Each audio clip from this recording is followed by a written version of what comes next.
What's going on, everybody? Welcome back to the channel. In today's video, we're going to be diving into our standard event that we've been kind of saving up for here in MTG Arena. Just kind of side note real quick, just because you may be noticing that my daily quests are done and I already have some wins on the day. I'm actually recording this after the fact of those games just because I thought I was recording and my mic was being picked up, but I guess the setting got changed back to defaults and I didn't get any of my mic talk over points put into the video, so I'm kind of recording this after the fact. But with that being said, we are diving into the standard event. It is an event that is here in MTG Arena. The benefit of a standard event, if we dive into it real quick, is the fact that we can get gems and packs for only 2,500 gold, depending on how many wins we can get to. 7 wins being the most. This will net us 500 gems, 3 packs, and 1 play-in point. And the minimum we would get is at least 25 gems. And the overall goal, like I said, is just to kind of see how well we can do. It is a best of 1 event. It's one of those things that sometimes you're at the advantage, sometimes you're at the disadvantage, and unfortunately you're kind of stuck in a situation regardless of how good or bad your hand may be starting out, which is the one downfall to playing a best of 1. But with that being said, this is definitely something I do think is going to be a good way for us to farm currency. It doesn't require us to do a whole bunch of other farming outside of playing the game for our daily wins, completing our daily challenges, collecting gold, and then essentially re-buying entry back into the tournament for 2,500 gold. And I do think the rate of what you get for 2,500 gold isn't too bad. The ideal place would probably be somewhere around 4 to 5 wins would be the most ideal outcome for this, just because the 4 wins gets you 300 gold, 5 wins gets you additional pack and an additional 100 gems. Which is definitely good. And this is definitely going to be the way I think is the best way to loop to possibly get enough gems eventually to then get the Mastery Pass, which is, I do think, the next point of what I want to try to unlock. With the Mastery Pass being 3,400 gold, I know I'm kind of blocking it, but what the benefit of the Mastery Pass is that once we unlock the Mastery Pass, we'll get all this other benefits here at the bottom on top of what we already done. So we'll get some cosmetics, we'll get some currency, we'll get some Mastery Orbs, we'll get some gems, and we'll get, a draft token for premium draft. And then eventually we'll get some packs, but it does look like, this time around they did more cosmetics on the bottom row, whereas I think in the past they've done a lot more pack. But that's definitely, the one additional benefit of having the Mastery Pass. This one's kind of more tailored towards alchemy, which is not beneficial to a standard player, but still just having those additional benefits and getting some additional currency is always good. After that, this is kind of where this whole series kind of gets a little bit unsure of what I want to do initially with it, because I think we really completed the major goal of this. I did think it was going to take a lot longer, but it really only took about half the time. And it's going to be just this loop of doing daily wins, getting enough gold, probably taking 2 days, 2.5 days, give or take, depending on our daily wins and overall daily quests that we get here. And then just going back into an event and kind of looping that a bunch of times to try to get ourselves back up to 3,400 gold. I'm just kind of curious, what you guys want to see when it comes to various things here in MTG Arena. Do you want me to dive into some other stuff here in the client? Do you want me to try some other events and whatnot? I would like to hear your guys' feedback. But with that out of the way, I'm going to just dive into the event. So here's game 1 of our event. Not a bad hand. It's definitely very good. We have a decent curve. We have a 1-2 Royal Eruption and a Raiju. Definitely not a bad hand to start out with, and it's definitely keepable because we do have our colors we need to definitely play Raiju, and we do have our one white mana that we need because I don't think we need double white for anything in the deck. So this is definitely a keep when it comes to this, and we're also on the play, so it allows us to be aggressive, which is definitely good. So we go ahead and we keep. And we play our white land, and we play Hopeful Initiate. Our opponent mulligans again, and they mulligan again. So our opponent's already mulligan down to 5, which is definitely good for us, especially with us being the more of the aggressive deck. So we play our Hopeful Initiate, which is good. Our opponent goes, I believe they just play land into battlefield tapped, and that's it, or plays a land. I believe it's a green land, and that's about it. So our opponent's probably like having a hand that's a little bit of a balance of having something to do and a little bit of land, but not a lot of land. They charge through for a little bit of card draw, which is not, I can understand. So we kind of understand they're a Magecraft deck just because they play a charge through. There's not many decks in the format that are playing pump spells like that without it really being a deck that's like that. So we attack him for 2, which is good for us. We're trying to put the pressure on them because now they're behind and now they have to play more reactively or defensively to our aggressiveness. So they play a Dragon's Guard Elite. We say we go. And this is where I play 3rd land. We didn't get a 3-drop, but I Royal Eruption their Dragon Guard because if they start playing spells, this thing gets bigger because it's +1/+1 counters.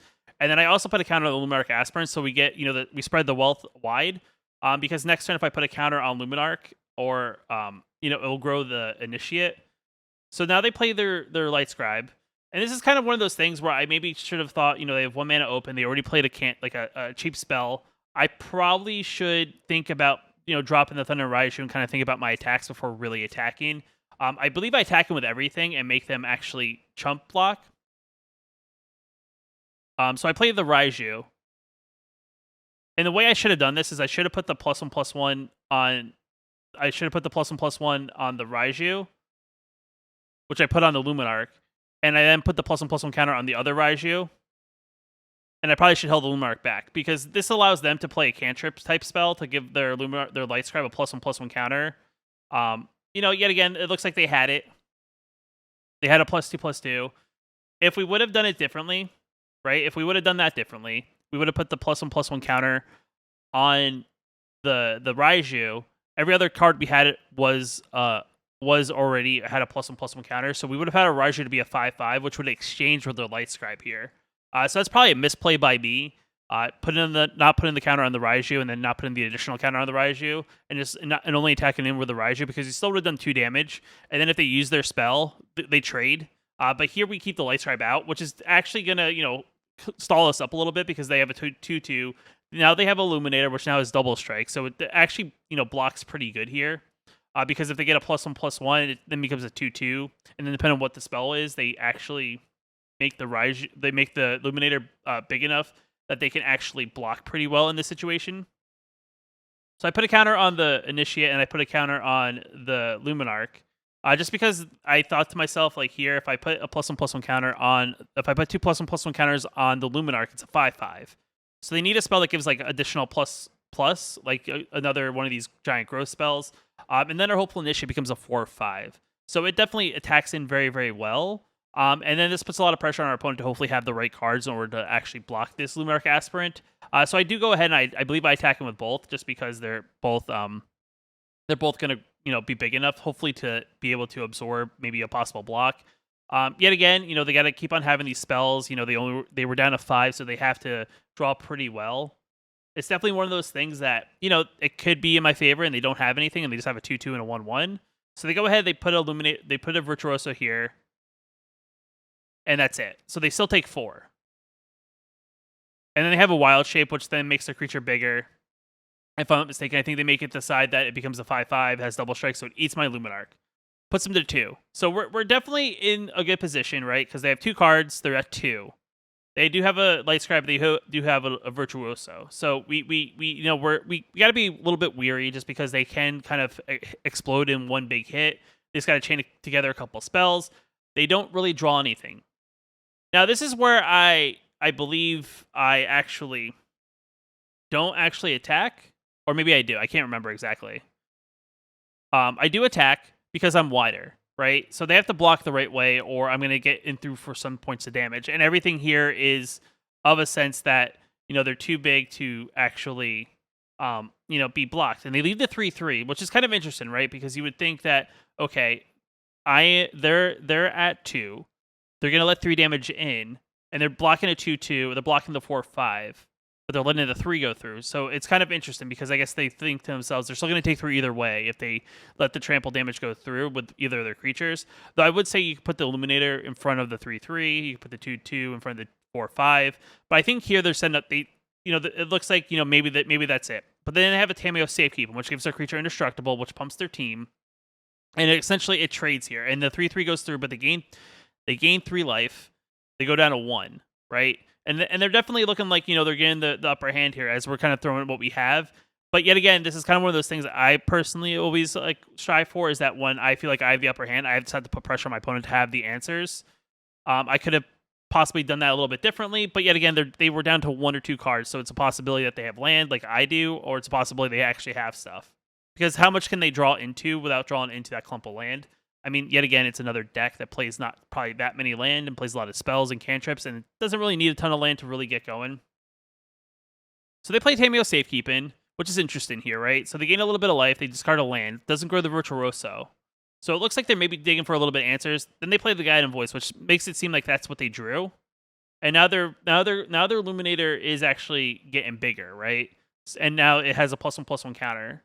So it's definitely one of those things that puts them in a weird position. They get a card that gives their creature, gives their creature +1/+1 and vigilance. And then we have, 2 Sunrise Cavaliers, and I say go, right? Because what they're going to do is they're probably going to play their spell that they learned for on their Virtuoso. And it's going to leave them kind of in a weird position, right? They have, the creature's going to get big. It's going to have vigilance, so they get to stay back and be on defensive. And it goes up to a 7/7 with double strike. And I let this go through because it's 14 damage, but we're kind of in the upper hand. The creature doesn't tap, so we're down to 6. So what I'm thinking here is I need like the right card, and we do get a Play with Fire, which essentially I can now just attack in. The 1 point of trample damage will go over. They're tapped out. They can't do anything.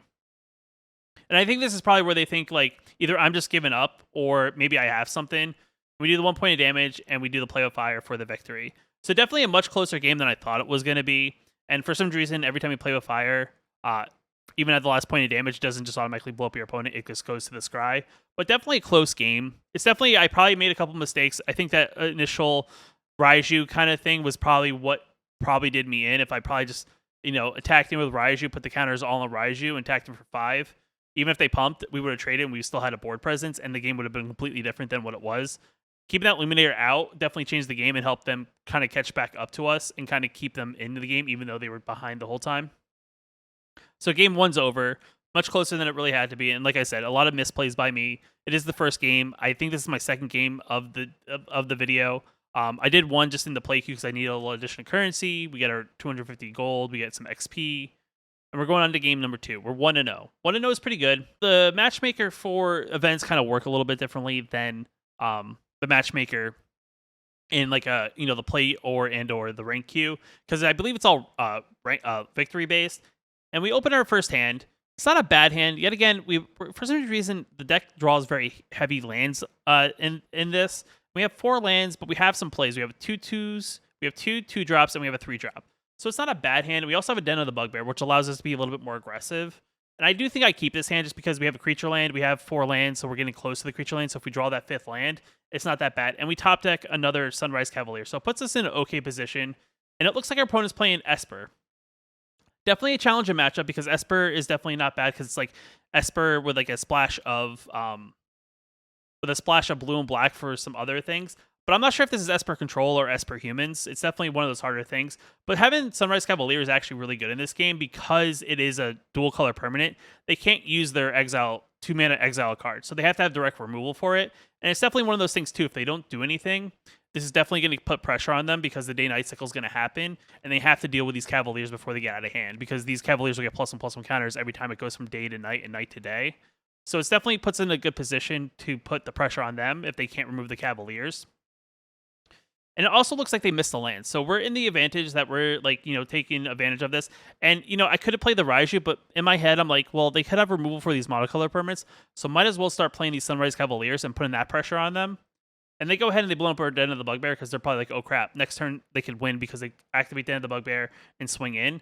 So we go ahead and we just get another white, just have 2 white and 2 red. And this deck's fine because we play a lot of basics. But now they're taking 7. It puts them down to 10. So we're definitely in a good position in that regard, that we're now at 10. Or they're at 10 and we're still at 20. And they're definitely behind, so they definitely need answers. So I'm looking here, and I look, and I'm like, you know what? Let's just swing for 7. And then I'm like, never mind. Let's just put it all out there. If they have it, they have it. There's a possibility they have, like, they have, whatchamacallit, the Planeswalker. But we're swinging for 7. Or we're actually swinging for game here. So they have to have an answer. Okay, so they get rid of our 4/4, but they're still taking 6. And then I go ahead and I just play Bloodthirsty Adversary, just because this will also flip it from day to night and night to day. And I believe this is actually where our opponent just gives up, because that's where they're like, okay, well, they have too much pressure, and they're just going to win if I double spell or something like that. So we win because we kept the pressure on, and I understood like what the deck's weakness was trying to get rid of dual color permanents, because its advantage is getting rid of monocolor permanents. And that's kind of how we played it around it. I could have played other cards. I could have played better mana efficiency, but I do think that was probably the better play. The other thing too is I probably also could have played the adversary before combat instead of playing after combat. But I kind of wanted to see what their answers were instead of just going all in, instead of giving them like an opportunity to answer with one of our permanents. But yet again, it's definitely 2 points of damage this way, 2 points of damage that way, and that 2 points could have mattered. But definitely not a bad game 2, and we're starting off 2-0, which is definitely very good. So we're going to game 3. It's definitely a good hand, and our opponent's going first. So this is the first game we're not on the play. We're on the draw. Our hand's not bad. We need that third land, but we definitely have good cards. And the one problem is that, I believe this is our game where you actually play an opponent who's actually playing the same deck. And we legit are both going back and forth with literally the same cards. I do think they start off a little bit more aggressively than we do because they play their 2/2 that has haste. And then we play our Luminarch with that puts +1/+1 counters on everything. And they're going double red, which is interesting, right? So that must mean they have white in their hand because they put their pathway on red, and they also play their Den of the Bugbear to then play their Bloodthirsty Adversary. So definitely one of those interesting things that I wonder why they did it that way. But like I said, they probably drew heavy. They probably also drew heavy in their color. We play an Aspirant. It becomes a 3/3. It's definitely not bad, and this is something they have to answer because our Aspirant will definitely become larger than they will. And their creature and their Kumano also flips over. So they're sitting at 5 power on the board. They play their white. They play the Brutal Cathar on our Luminarch. And they swing it for 5, so we're down to 11. We get another land, so we have 4 lands. So we have enough lands for Raiju. We play our second red. And then in this plan, I also play my Brutal Cathar. Because that gets me back my Luminarch, then I can pump a creature. And I actually think to myself, I'm going to actually pump the Brutal Cathar because this gets rid of Play with Fire, and they can only have a Royal Eruption to answer my Brutal Cathar. Which I think in my idea was like actually not that bad of an idea. But yet again, there's always like a thing that you could always put on the 3/3. I'm not going to block my Brutal Cathar because I'd rather keep their Brutal Cathar from activating. Other thing too is in the last turn I could have also played Royal Eruption, got rid of their Brutal Cathar completely. So if my Brutal Cathar died, then they wouldn't get back their Brutal Cathar. And now they're just putting pressure on the board. So it's definitely one of those things that either they're putting pressure on us or they're trying to see what's going on. And this is where I kind of think to myself, it's like, okay, do we Royal Eruption? Do we get rid of something? I'm like, let me get rid of their 3/3. But yet again, I probably could have also been aggressive and also got rid of and played a Thunder and Raiju. And I think that's probably the better play here than getting rid of their 3/3 because I think the Raiju puts more pressure on them. Because I could attack them with just the Raiju, and then either they double block or they chump block. And I go ahead and I just do Kumano and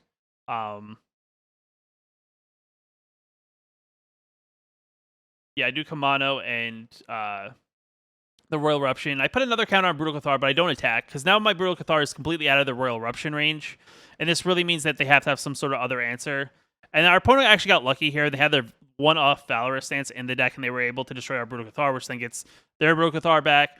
And this is kind of, I think, the downfall where I decided to play Brutal Cathar over a burn spell, because now they get their Brutal Cathar, they get rid of my Kumano, and now I'm pretty much behind, and they have all the pressure on the board, and we're pretty much going to die here at this point, because I really can't draw anything. I was going to concede, but I was like, you know what, let me just see what's on the top deck. Maybe I get something that can actually change the game around. But there's not really much I have left. I do have a Play with Fire, which is okay, but it's not great, because I can only play with Fire, and that's it. I don't have a land to then also follow up with a Raiju and put some pressure on the board. So we are definitely behind. And if our opponent has a top deck land, they can just activate their Den of the Bugbear, and they're definitely going to get wider than us. And we're sitting at, we're only sitting at 2, so they're going to get through some points of damage anyway. So we play our Raiju, we play our Luminarch, and we just swing for the fences because, that's all we got.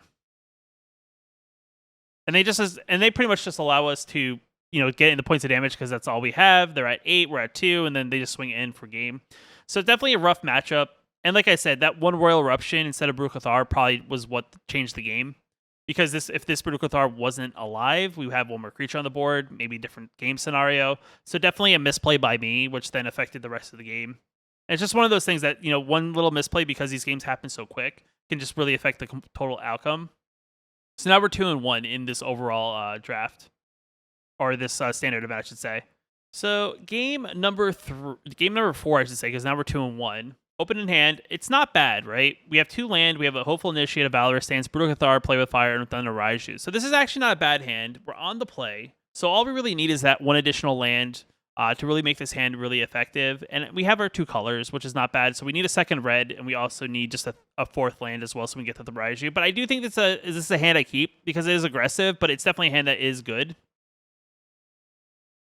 There is a possibility that you could mulligan for a 3-land hand, but then again, then you have to toss a card in the deck, and then you only have 6 cards and you're on the play. So it's definitely a tough one, and I do think I make the right call. I do think this is a hand you would keep. And I play the Hopeful Initiate just because that's a card that, if I get a 2-drop that with haste, that card gets bigger. And it looks like our opponent's playing 2-spell mono white. So 2-spell mono white's definitely an interesting deck that's kind of made a resurgence. And this is a deck that you take advantage of playing multiple spells. And you get like additional benefits. So on your second spell, you get like +1/+1 counters and things like that. So we go ahead and we just swing in because our opponent has a 1/1. We have a 2/3 and a 2/2. So we swing it for 4. They're down to 16. Our opponent's probably trying to think of like a way to either put some pressure on the board. They're looking at their counter Coldspell Cleric, their Homestead Kurgan, which is actually not bad. And now that they do that, they actually now have a 3/3 and a 1/1. With Vigilance, of course. So that's also the other thing. We didn't draw our land, so this definitely puts us in a weird spot. We're not going to fall behind because we're missing 1 land. And I have a Valorous Stance, and I have a Play with Fire. So in my head, I'm like, what do I do here? So, you could sit back and wait for your opponent to make the move, or you can be the aggressor and make the move and still be the aggro. And I think in this case, because I have the Play with Fire, I'm going to see what our opponent does, because, maybe our opponent doesn't think we have a trick, and they just let the damage go through, or they block, which they do. And we actually Play with Fire their Coldspell Cleric, which could or could not be a mistake, depending on that. I think getting rid of their Coldspell Cleric that is big that we can't attack into is definitely maybe the right play. But yet again, I could attack them with the Bloodthirsty Adversary and kept the Coldspell Cleric because the Hopeful Initiate would grow. And now they get their Coldspell Cleric and they have a big ol' Maul of the Skyclaves, and this is where we Brutal Cathar, which is good for us, and we eat their Coldspell Cleric because now it resets and it's not equipped, and now we have our Brutal Cathar. So now we have board presence again, where you do have the advantage. They do have to pay 4 to equip it to something, so they can't equip it to anything this turn, and they play Monk of the Open Hand into Luminarch. So they do have some gas still in their hand, and their Monk of the Open Hand is a 2/2, and they put a +1/+1 counter, so their Monk is a 3/3. And this is kind of one of those interesting points as well. And I sit back and kind of wait to see what they do. And it looks like they get the extra land, and they get their own Brutal Cathar. And the weird part is they don't Brutal Cathar my Brutal Cathar to get back their Coldspell Cleric. They Brutal Cathar my 3/3, which is actually a smart play on their part, because now it puts it makes it a little bit interesting here. And then they Homestead Curse the Luminarch here, because Luminarch can attack in, become a 3/3, and now we're under pressure. And I know block, so I take the 4, I'm down to 7. And now we get to Play with Fire, so then we get our creature back. And now we get our 3/3 back. And I think about it, and I attack for 3. Because they're probably like, oh, I'm at 7. I can equip, the Maul of Skyclaves on something, make that a 7/7, essentially attacking for free. So they let the damage go through. So it's one of those things that, I was going to see if they think I have a trick or something. And they go ahead and they actually go ahead and equip it, which is smart on their end. And it's only a 6/6. And then they put the +1/+1 counter. Fine, I'll let them do that. I'll let them, assign 2 attacks. And then I will actually go ahead and I will Valorous Stance their creature that now has 7 power and 7 toughness. So now their Maul of the Skyclaves falls off. And this is where I'm also like, well, now that they only have 1 creature, I'm going to double block, put pressure on them. Worst case scenario, they get their 1/1 back. Best case scenario, I keep 2 creatures and I'm putting pressure back on them. It now flips to Night because they didn't play a spell. And I put a counter on my trampled creature. And I, got a top deck another Brutal Cathar. It's a 3/3, but it's fine. And I swing it for 5, because now they're at 11. They could block, they could not block. And now they're at 5. So definitely a good position for us. They can attack in, they can make their Coldspell Cleric bigger. It's a 3/3 with Vigilance, so definitely a little bit of a tougher challenge. And they put a Homestead Courage, so now it's a 4/4, so we're down to 3. And they're at 5.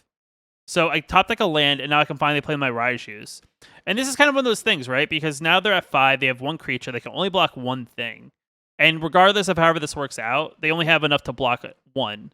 So in this scenario, I win automatically, even if they have their 4/4, because I can still attack around that 4/4 for 5. But I just play the Raiju, just in case, just to put that extra a little bit of, making sure I have enough damage. And I just spread the wealth around just to make sure that, it's going to, work out for us. And essentially we have enough power to go through for damage and win the game. But it's one of those things, even if they're tapped out, you always got to sometimes make sure. Sometimes, your opponent, you may, if you do one too many things, it's one thing. And I think our opponent's just like, darn, I probably, that's all I got. But it definitely was a closer game than it really had to be. And this is the turn we also had to make sure we had that, Raiju, just to be on the safe side. But it was definitely a good game. It was definitely one of those things that, we got mana screwed a little bit, but we still ended up working out and to our benefit. So now we're 3-1. So definitely a good spot. And this is kind of where the event kind of goes downhill for us. Not saying like we played bad, but just the way our games went for us. Maybe there's some things that we could have done better in. But so our opening hand in game number 4 or game number 5, I should say, because we're already 3-1. It's 3 white lands, 3 white creatures, and a Sunrise Cavalier. It's not a bad hand. The only problem is we're missing red, right? So this is definitely a hand that you would consider to mulligan, but we can play 3 of our 4 cards in our deck, and we have 3 lands, which is definitely good, and that means we can play all the things we have except for the 1 card. And hopefully in those draws that we have afterwards, we can get that red land and be able to play our hand. So this is a hand I keep. It's definitely, like I said, it's definitely a hand you could possibly, mulligan, but it's a hand I go ahead and keep. We draw Thunder Raiju, which is not great as well because that's double red. We still have no red. So I play my Hopeful Initiate to their Hopeful Initiate. They play their red. They play their Luminarch. So essentially, we're pretty much playing a mirror matchup, which, as you can tell, this is not good for us because they're already ahead on points of damage. We draw our first red, which is good. We play our red. We play our Luminarch. I do essentially the same exact thing they do. I play my Luminarch. I go mine through 2/3, and I also swing. We're just going back and forth, kind of seeing what happens. And this, I would say, this is a tough matchup, right? Even playing against like the same deck, it's definitely a tough matchup just because you don't really know. They have a Royal Eruption. We don't have a Royal Eruption, which is good for them. It's not good for us. So now they're swinging for 4 power, and we're sitting at 14. We got our second red, which is good. We go ahead and we play our white. And this is where I go ahead. I play a Brutal Cathar. And I actually take their Luminarch because that's a smart move because that's when it's going to put +1/+1 counters on things. So I go ahead and I swing in for 2 points of damage. There's also, I could have set back and I could have just, had a good blocker for, Hopeful Initiate. But they also had another Royal Eruption, which is good. Bad for us, good for them. They swing it for 3. We're down to 11. We get another red, and I play a Thunder Raiju. That's good. It grows the Hopeful Initiate. We can also put a +1/+1 counter on itself. We swing in for 7. We deal 1 point of damage with the Raiju. Puts good pressure on them. They're down to 8. Now, if you haven't noticed, our opponent's actually been behind on land, and then they draw their 3rd land, which is their Brutal Cathar. So now they Brutal Cathar our Thunder and Raiju, which is not good for us because now this puts them ahead. Because now they have better board presence. And we don't have any sort of removal, and we just draw another land. So what turned out to be a 3-lander turned out to us having 8 lands, or 7 lands, and just essentially what we had initially, except for the Raiju. Which is not good against the mirror matchup because their hands performing a lot better than ours just because they have better things out on the board. I swing it for 3 just because I'm not sure. I probably should have held back because then I could have double blocked something. Maybe they wouldn't have tacked in. But for some reason I decided to swing it for 3. And they have a Bloodthirsty Adversary. And they possibly could swing in. So My thinking here is if I probably held back the 3/3 and not swung, they don't win here on this swing because I can only block one thing and they can put enough points of damage around the board with their Luminarch Aspirant that they can make their creatures big enough that they're still going to do 6 points of damage to us. So if I would have held back on the Sunrise Cavalier, the game probably would have been different. Because in this scenario, they probably would have put the +1/+1 counter on the Hopeful Initiate, which makes the Hopeful Initiate bigger than all our creatures that we have. And then we either have to double block or we have to chump block it or just take the damage. So definitely one of those things that I probably should have done differently. And that's the only thing. That's the only thing I really could have done differently in that spot. Regardless of how I blocked, I was still going to die. If I didn't swing, game would have done differently. And that's just a minor misplay. But yet again, we were also behind because they had their burn. There's a possibility they also had to play with fire in their hand. So even regardless if we didn't swing, maybe we were close to lethal anyway because they still got us to like play with Fire Range because they did have 1 mana open. But definitely a game I probably should. I probably could have played a little bit differently and it didn't work out for us. But we're now 3-2, not too bad. So we open up our game, number 3. Hand's really good. This hand's actually like the perfect hand in a way because we have Hopeful Initiate, we have Brutal Cathar, and we have a Bloodthirsty Adversary and a Royal Eruption. So we have removal, we have our nice curve, and we're on the play. So this is definitely a good hand for us, to be aggressive with. So we play our Plains, we play our Hopeful Initiate. Perfect start. That you can't ask for a better start. Kamado is another good start. And it looks like our opponent's playing mono white. Definitely an interesting matchup, right? Mono white's definitely one of those decks that's still, still pretty good right now.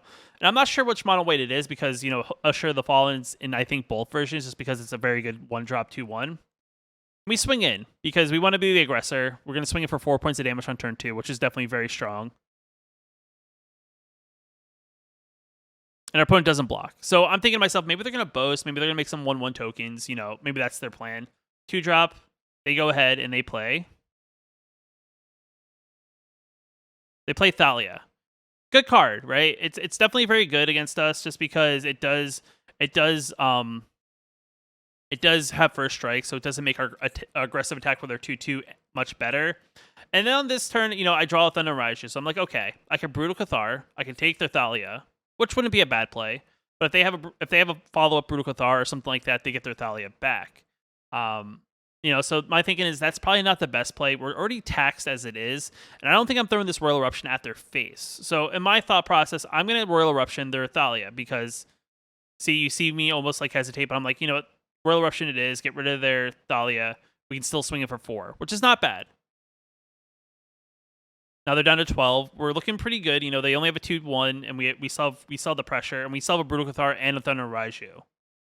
Now they're at 3 mana, and this is where I probably assume this is where Lumimancer comes in and they take a look at our hand, and they have to decide, which card they want.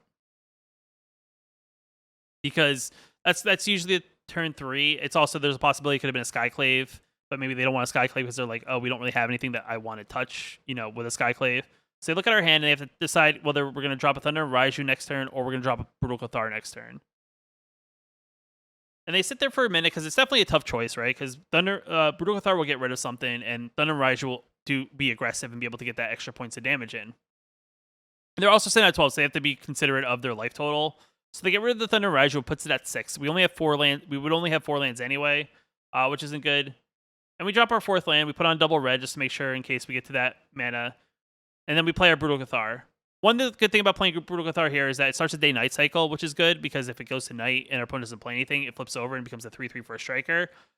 The other thing, too, is in this situation, right? If I play a Brutal Cathar and I Brutal Cathar their Elite Spellbinder, if they can get rid of my Brutal Cathar, they get back their Elite Spellbinder, which then triggers that ability again, and I don't want that. So in this situation, I actually took their Usher the Fallen, and I swing in because I do think I'm still the aggressor. And that's that one thing that maybe I don't swing in and I maybe hold back, or maybe I swing with only my 2/2 or my 2/3 and kind of hold back. Because the other thing I gotta watch out for is what actually happens next, which actually puts me behind. Oh, it doesn't actually happen next, but they play a Skyclave, which is good for them. And now they have a 2/2, they have a 2/1, and I also get a Brutal Cathar back. Which the good thing here is that I Brutal Cathar their Skyclave, which then gives me a 3/3 token. And I now, get their Skyclave. I get a 3/3 token, which is good because now this gives me an extra creature. Even though it's not a Brutal Cathar, I still have an extra creature. And now I swing in aggressively, and then they have to either make the exchange or they take it. And they make the exchange. And this is where I think our opponent drops the card that actually, keeps them in the game a lot longer and allows them to stall to get to the point where they get to. But they think for a minute like what they want to do in this situation, right? They have 5 points of damage coming at their face next turn. They're at 10 life. What can I do in this situation to get out of this? Maybe they don't have a Brutal Cathar. They already used their Skyclave. What else do they have here to do? So they drop their Valkama, which is definitely a very strong play, right? Because this is a card that, especially in an aggressive matchup, that they can take advantage of taking less damage. And here I go ahead and in my thought process, and this is the problem, I kind of forgot what Valkama's secondary ability was. I draw my 5th land, and I have Bloodchief Adversary, Bloodthirsty Adversary in my hand, and I go ahead and I pay the 3. Now my thing is I probably should have waited and also, had that extra mana, because if I would have read the ability, I would have known to have that 1 mana open. So that gets countered, but I'm still putting pressure on them. They're down to 5, right? We're looking good, and they say good game multiple times. So I say good game back because that's the nice thing to do. And I guess, I'm unsure of what 100% they're going to do. And they play Redain. I'm like, okay, that's fine. And they play Thalia. Okay, that's okay. And I go ahead and I play my Brutal Cathar again. And I get rid of the Redain. And I have the 1 open, so I can pay the 1. And I swing in with my 2/3/3s because I don't want to give them back their Skyclave, because if they get their Skyclave back, then they can, Skyclave something on my side of the board, and I sell 2 Brutal Cathars. And they have 1 card in hand, so definitely looking good. So they're down to 3. We're looking like we're gonna win this game. And they play a land. So I'm like thinking to myself, like, oh, that's all they have. Well, then they flip over, they have an Intrepid Adversary. Not good for us, because now they have all this mana they can pump into it. It becomes a 5/3. And we have a Sunrise Cavalier.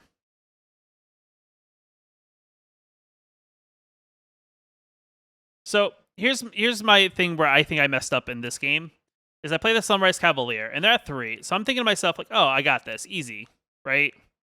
They're gonna block something. They're gonna go, they're gonna gain 5. They probably block a Brutal Cathar.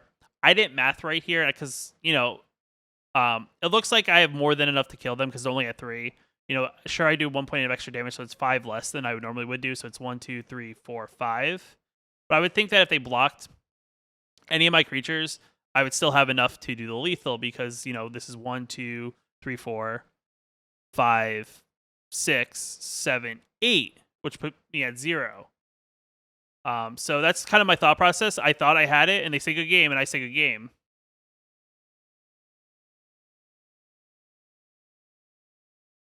And I'm not sure exactly how this happened, but it did. All right, so they block here, right? So this kills the Brutal Cathar, but then they still take 1, 2, 3, 4, 5, 6, 7. I'm not sure where I got the math wrong, but I guess I got the math wrong. And now they're going to go to 1. And it's just that simple miscalculation of the math that they go to 1 instead of 0.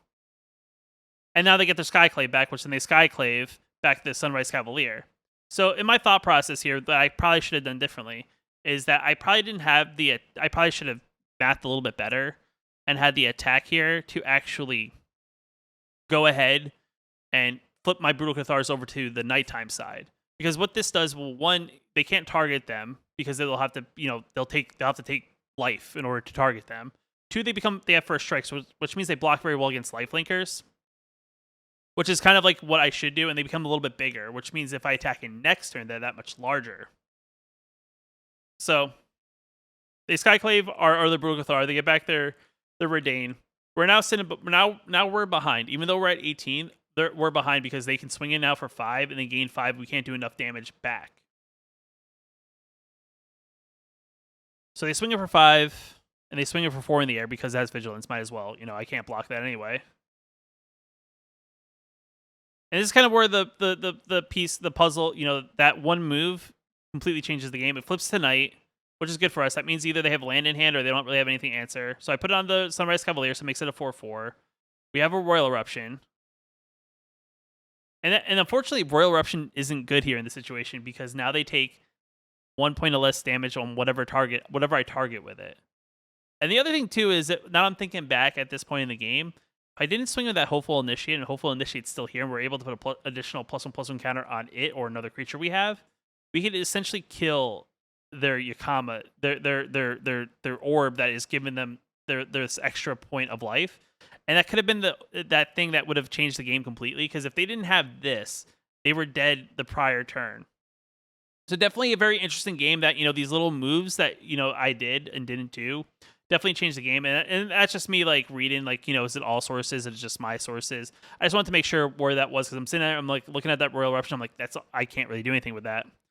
So I'm like, all right, I guess they gotta go. You know, it's their turn. I'm just like sitting here. I'm like thinking through. They have 6 mana open. They have 1 card in hand. It's probably a card that I can't really. It's either a land or it's something I can't deal with. And I'm like, you know what? This is, and that's the thing. I probably should have slowed it down. Kind of really thought about my attack before I attacked in. Maybe I attacked in with the bigger creatures that would have possibly still killed their 5/3. And now I'm on a clock because I don't have any flyers and I don't really have a way to get rid of their flyer currently. And they attack it again, which is interesting. And they hesitate and they pull it back because they probably realize, oh, they attack him for 5. But then I can double block, and they still only kill 1 creature out of that double block, even though their creature takes 1 reduced damage. So they take their block back, and then they swing for 4, which is the right move. Because they can just easily grind us away, and if they know the deck, they know how to deal with the deck. So now we're at 5. So now we're essentially on a 2-turn clock. Kamano doesn't do anything, unfortunately. But I play it anyway because Kamano will allow, my Thunder Raiju to come in next turn if I get that land, as with additional +1/+1 counter. We're at 5. Looks like they're top decking land. They're going to swing for 4 with Vigilance. But all they really have to do in this situation is they don't have to attack. I mean, they can if they want to, but they really don't. They just have to sit there and just swing from 4 in the air. Now, the other thing, too, is thinking to myself, another thing I could have done is maybe I could have drawn a Hopeful Initiate, which also is a possibility here. And Hopeful Initiate could have then immediately, I believe, tapped. They swing all in, which is interesting. Because this puts them, yet again, on a clock. I double block here because I can kill their 4/4. And then I also block their 4/4 here.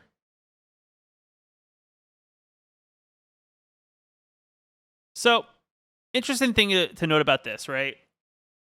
I probably could have blocked differently in this situation, right? I could have, now looking at this here, after looking at it, I probably could have put the Sunrise Cavalier on the Skyclave and put the 2 3/3s on the 5/3.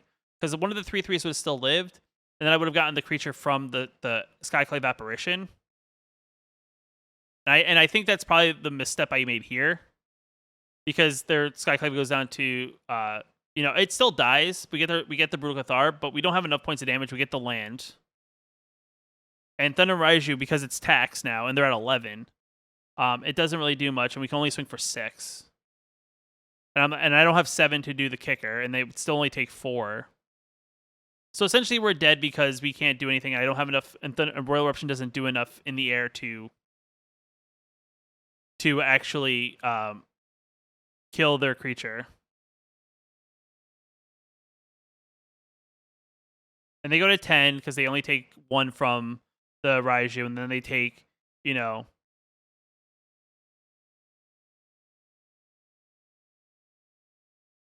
So the other thing, too, is I had to swing all in there regardless, because they didn't have the block work either way.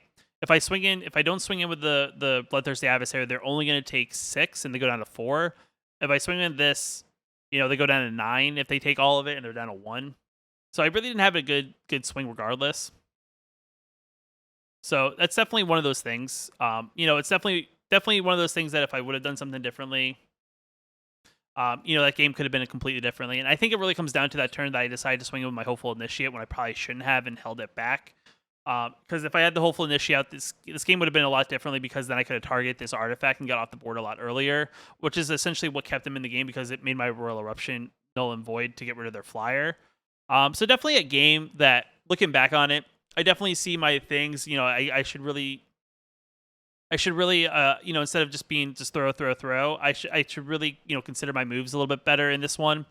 And yet again, I haven't really played a ton of mono white with the deck, and it's definitely one of those things that I think everyone plays a slightly different version. Like, some people don't even really play Redain unless they think they're going to play against a lot of control. It's definitely something that's like in that middle tier, I would say, of mono white. It's not really the top tier, just because I do think people have shied away from playing a lot of Snowlands, and I would say in the standard event, you maybe see some mid-range to control decks, but I feel like you see a lot more aggro decks, so it's definitely not, I feel like, the best matchup, but maybe it is because you can also play the shield and leave a little bit of points of damage. But yeah, I mean, unfortunately, this didn't go as planned because I felt pretty good going 3-1. We end up finishing 3-3, which is okay. We ended up with one additional pack, which is not bad. We got 200 gems, which is definitely it's okay. It's not the best return. It's a little less than what the initial cost is. And like I said, I felt like this overall could have been better. A couple of those games, one little move here, one little move there, and that mono white game was completely sloppy on my end. I understand now looking back on it. Now that I look through the footage. But it's definitely one of those things like as you kind of like learn the deck and kind of understand the ins and outs of the deck, you'll kind of pick up on those things. You kind of understand what to expect. I'll be quite honest, against the mono white deck, I wasn't expecting to play the shield. It's not something I would see normally. But yet again, I haven't really been playing a lot of standard in the past couple weeks just because I've been grinding on a free to play account and I've been doing other things than playing like typical standard ranked and things like that. And it's you never know what you can expect in one of these standard events. But overall, it's definitely not bad, I would say, for my first standard event. But guys, let me know what you guys think down in the comments below. Do you guys like this style of video where I kind of talk through, maybe not talking through while I'm playing, but maybe talking through afterwards and maybe talking you through other methods of how to play certain hands and things like that. Let me know in the comments below. If you like the video, hit that like button. Definitely helps out a lot. If you're new here, you want to post new videos on the channel, hit that subscribe button. And until next time, I'll see you in the next video. Just want to give a special shout out to the channel members here on my YouTube channel. You can also become a channel member yourself down below the video, hitting that join button. It definitely helps out a lot, and I just appreciate you guys for your support.